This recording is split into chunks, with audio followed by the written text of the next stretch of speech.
You know, there's been a lot of talk about bipartisanship after the election. We need bipartisanship. And, you know, in some ways that might be true, but I'll tell you what I think about it. I think, and I believe, that we've had way too much bipartisanship for about 60 years.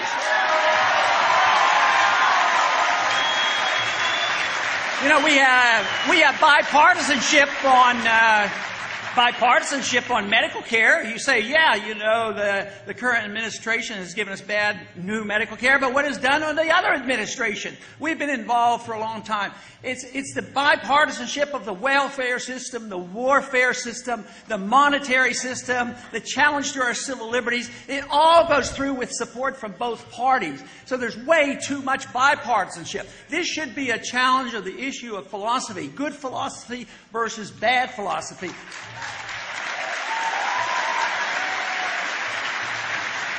And when you can agree on something, you should make coalitions with whomever will agree with you and come together.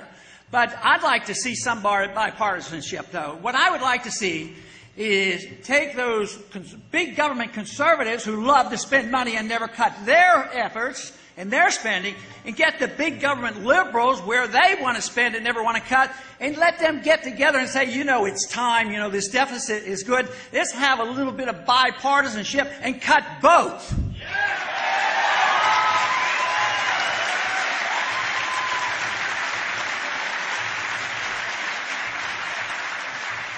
There's been talk lately about American exceptionalism. Man, we like to talk about that. I think we certainly live in an exceptional country. We have been blessed. It's been the greatest country, most freedom, most prosperity. My concern is I'm afraid we're losing it.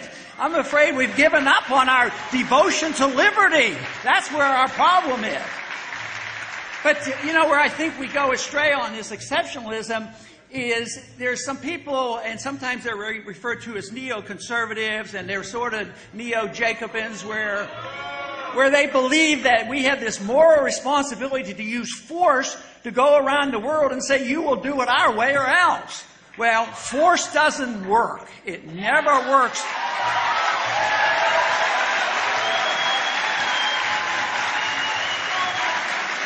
The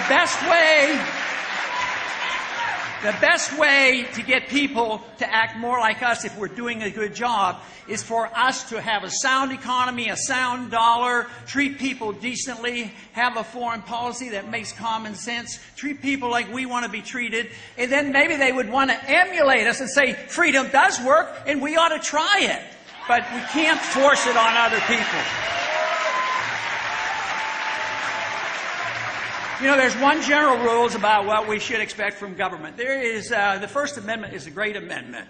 Freedom of expression is protected. The government shall write no laws in reference to our freedom of expression. It doesn't say that we're to have an expression of only the non-controversial ideas. It's freedom of expression. Now, most people are pretty good on the First Amendment, but where they slip up is they say the government should write no laws about the freedom of activity. So they want to the liberals want to talk about how to regulate your economic activity and how you spend your money, and others want to regulate your personal lifestyle. But government should not be regulating us, and we should adapt one other principle for that to work. We should all swear off the use of violence against our neighbors, our friends, or our other countries.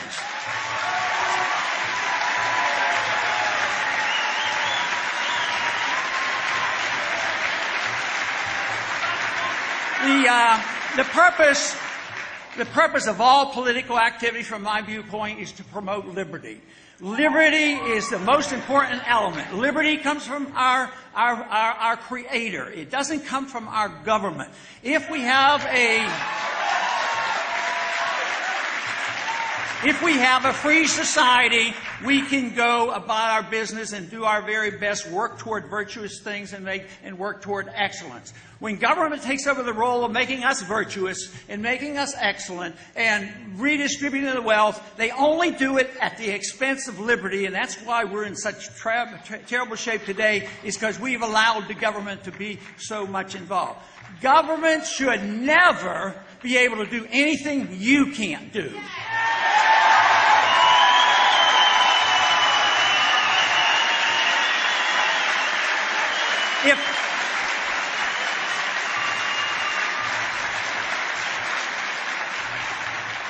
If you can't steal from your neighbor, you can't send the government to your neighbor to steal for you. There should be no redistribution of wealth.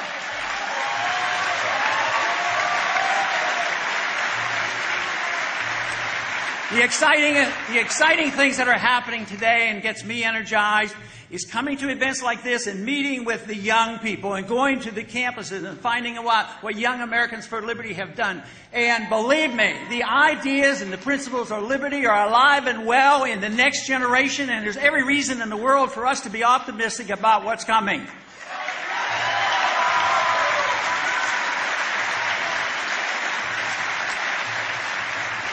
I would like to make one suggestion before I close that just to think about, because it's not a perfect solution, but especially the young people. What if I had the authority to do it, what if I could offer you and say, look, we're not doing such a good job in government these days. We make promises and we don't know about the future.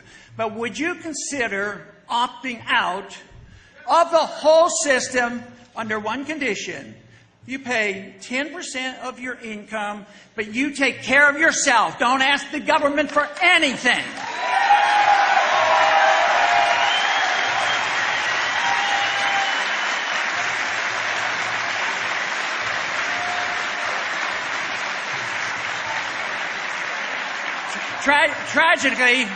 Tragically, you're probably going to have the opportunity because government is in the process of failing and they can't deliver on the goods just as the Soviets couldn't deliver the goods and maintain their own power. We will have those same problems domestically, and we face serious economic problems as this dollar crisis evolves.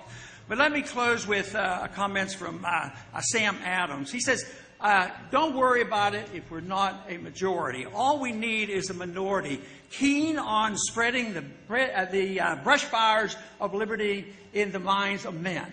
That is what we need to do. And believe me, the brush fires are burning. They will not be able to squelch the brush fires. They're burning and they're spreading, and people are getting excited because they're starting to separate it out, what true liberty is all about, what market liberty, personal liberty is, and what it means in foreign policy, what it means in our traditions, the American tradition, what it means because the Constitution confirms and confers with what I'm saying. There is no authority in the Constitution to have a Federal Reserve System, no authority for the welfare state, and no authority for the police state. It's not there.